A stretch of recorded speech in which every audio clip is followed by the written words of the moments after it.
Capítulo 2. Sanjaya disse: Quando a compaixão apoderou-se assim de Arjuna e lágrimas encheram seus olhos confusos, Madhusudana falou as seguintes palavras. O Senhor disse: Neste desafio, como a fraqueza recaiu sobre ti, o nobre não a saúda, Arjuna, pois ela não conduz ao paraíso, mas à infâmia. Não ceda à impotência, Partha. Isso não condiz contigo, fustigador de adversários. Abandona a relez fraqueza de coração e levanta-te.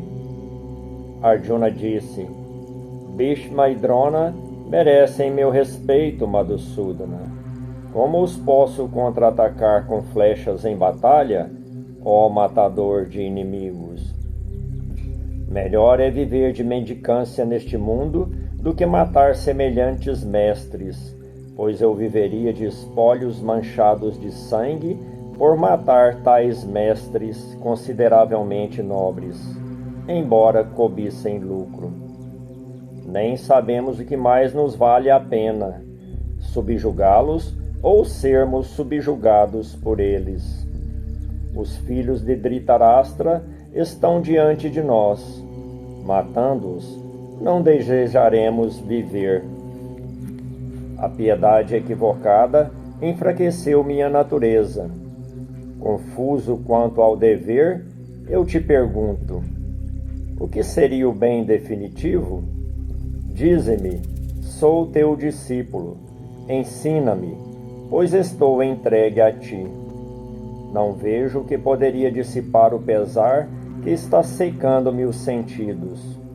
Mesmo ganhando o inigualável reino próspero na terra, com a soberania dos deuses. Sanjaya disse, após dirigir-se assim a Hrishikesha, o fustigador de adversários Gudakesha disse a Govinda: Não lutarei. E ficou em silêncio. Ó Bharata, no meio de dois exércitos, Hrishikesha, quase rindo, falou as seguintes palavras ao desesperado Arjuna. O Senhor disse: Lamentas o que não é lamentável e, no entanto, profere palavras sábias.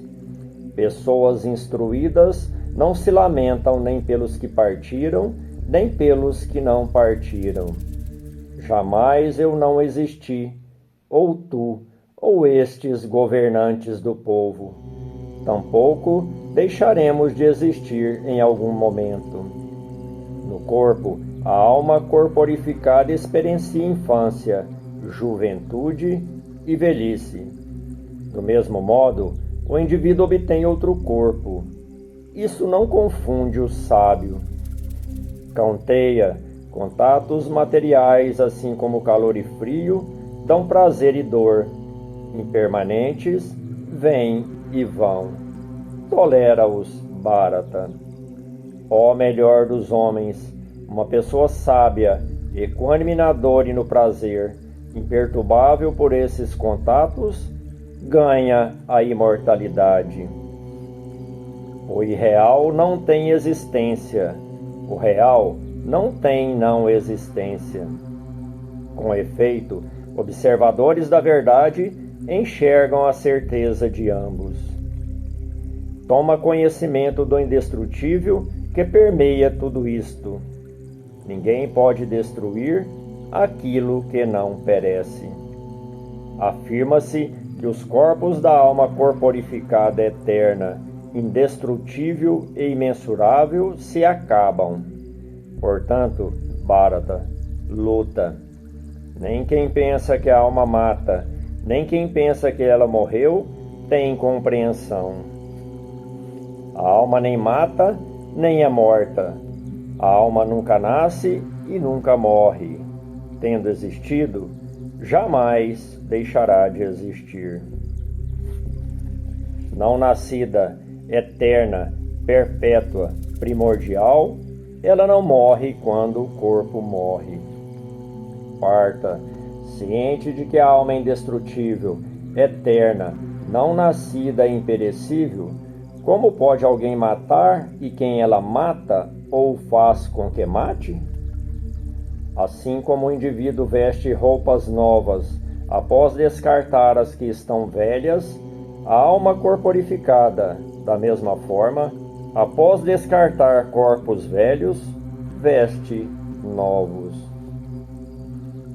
Armas não cortam a alma, fogo não a queima, água não a molha, vento não a definha. Não se pode cortar, queimar, molhar, nem definhar a alma. Ela é eterna, vai a toda parte, apesar do que é estacionária, imóvel e perpétua. Afirma-se que a alma é imanifesta, inconcebível e imutável. Assim, ciente disso, não deverias te lamentar. E mesmo que acredites que a alma sempre nasce e sempre morre, homem de braços magníficos, não deverias te lamentar. De fato, para quem nasce, a morte é certa, assim como o nascimento é certo para o morto. Portanto, por um assunto inevitável, não deverias te lamentar. Os seres são manifestos no princípio, manifestos no estado intermediário e de certo e manifestos no fim. Bharata. Por que te lamentas sobre isso, Arjuna? Alguns veem a alma como uma maravilha, outros falam dela como uma maravilha, e ainda outros ouvem que ela é uma maravilha. Alguns, no entanto, mesmo após ouvir, não a compreendem. Jamais se pode matar a alma corporificada em cada um de seus corpos. Por isso, não deves te afligir por ser algum. Além disso, considerando o seu Dharma, não deverias hesitar. Para um guerreiro, não há nada melhor do que uma batalha justa. Felizes, Partha, são os guerreiros vencedores de tal batalha que surge por conta própria, escancarando os portões do paraíso. Agora, se não lutares nesta batalha justa, então, por abandonar teu Dharma e tua reputação, incorrerás em pecado. As pessoas proclamarão tua infâmia perpétua e, para quem é tido em alta consideração, infâmia é pior do que a morte. Grandes quadrigas pensarão que fugistes da luta por medo. Serás desonrado diante daqueles que te têm em alta consideração. Teus inimigos ridicularizarão tua força, proferindo muitas palavras indizíveis. Que dor é pior que essa? Se morto, alcançarás o paraíso. Vencedor, governarás a imensa terra. Portanto, levanta-te, Kaunteya. Decide-te por lutar na batalha, tratando como iguais, prazer e dor, ganho e perda, vitória e derrota. Ocupa-te na guerra e não incorras em pecado. Isso é razão analiticamente ensinada. Agora, ouve sobre isso na prática. Com semelhante razão, Partha, conseguirás livrar-te das amarras do karma. Nesse caso, esforço algum é em vão, não há retrocesso. Mesmo muito pouco desse Dharma, liberta o indivíduo de enorme perigo. Aqui, filho de Kuru, a razão decidida é singular, ao passo que o raciocínio do indeciso é multiramificado, na verdade, interminável. Absortas em alcançar o paraíso, almas egoístas sem sabedoria deleitam-se na retórica dos Vedas, Partha. Alegando que nada mais existe, proclamam que aquelas floridas palavras, repletas de rituais, proporcionam bom nascimento e frutos da ação. e conduzem à aquisição de bens e poder. Para aqueles que se aferram a bens e poder, com suas mentes por estes conquistadas, a razão decidida com pleno foco não ocorre. Os Vedas centram-se nas três qualidades. Situa-te além das três qualidades, Arjuna, para além da dualidade. Permanece sempre em bondade, com autodomínio, sem preocupar-se com aquisições. Para um Brahmana sábio, todos os Vedas têm tanto valor quanto um poço quando, por toda parte, fluem águas abundantes. Tens direito apenas à ação e nunca a seus frutos. Não te deixe motivar pelos frutos da ação, nem te aferres à inação. Firme em yoga, executações sem apego, sendo equânime em sucesso e fracasso, pois se diz que yoga é equanimidade, Dhananjaya. Ação é, de longe, inferior à prática da razão, Dhananjaya. Busca abrigo na razão. Mesquinhos são aqueles motivados pelos frutos.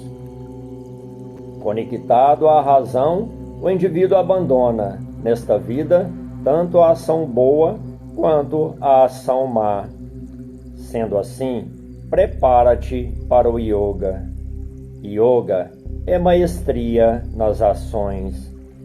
Conectado à razão, os sábios abandonam os frutos nascidos da ação. Salvos do cativeiro de nascimento, eles vão para o lugar livre de moléstia.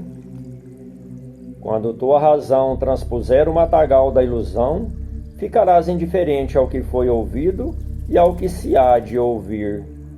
Quando tua razão, confusa pelo ouvir, permanecer inabalável, imóvel, em plena concentração, alcançarás yoga.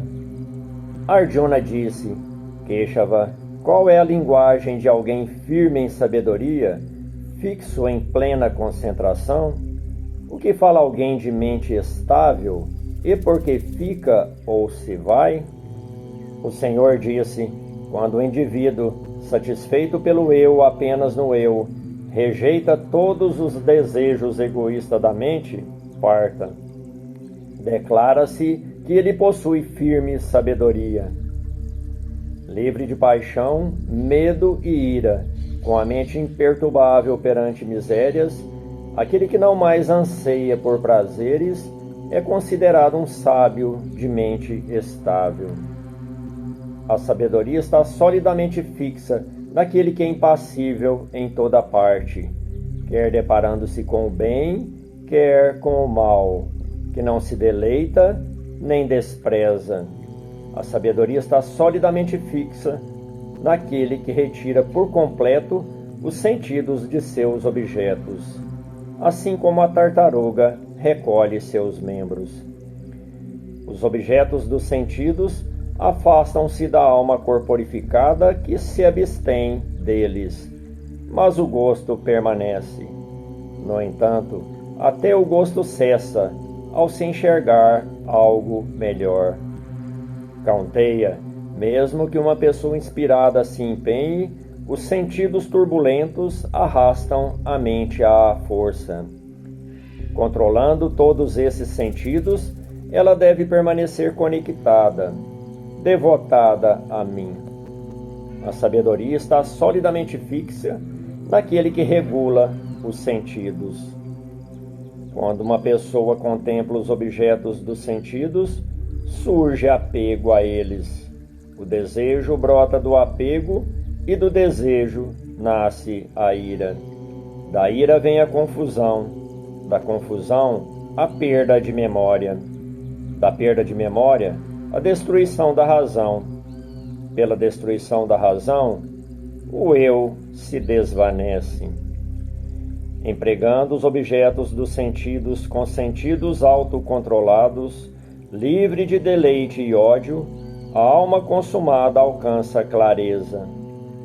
Na clareza, desenvolve-se o desprendimento de todos os pesares. Com a mente clara, o intelecto rapidamente torna-se estável.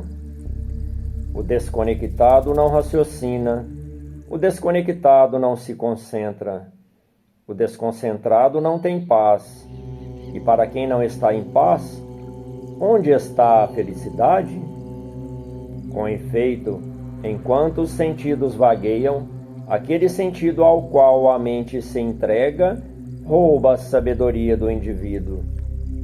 Assim como o vento leva à deriva um barco ao mar. Portanto, homem de braços magníficos, a sabedoria está solidamente fixa naquele que afasta por completo os sentidos dos objetos dos sentidos. Durante a noite de todos os seres, o autocontrolado desperta, e os seres despertam durante a noite do sábio dotado de visão. Tal como o mar permanece estável, imóvel, enquanto as águas entram nele e o inundam, do mesmo modo, aquele em que todos os desejos assim entram, alcança paz, e não aquele que deseja desfrutar desejos. Abandonando todos os desejos, uma pessoa que vive livre de anseio, livre de eu e meu, atinge paz. Esse é o status de Brahman, Arjuna, após alcançar o qual o indivíduo não se confunde, permanecendo nele, mesmo na hora final, ele se eleva ao Nirvana em Brahman.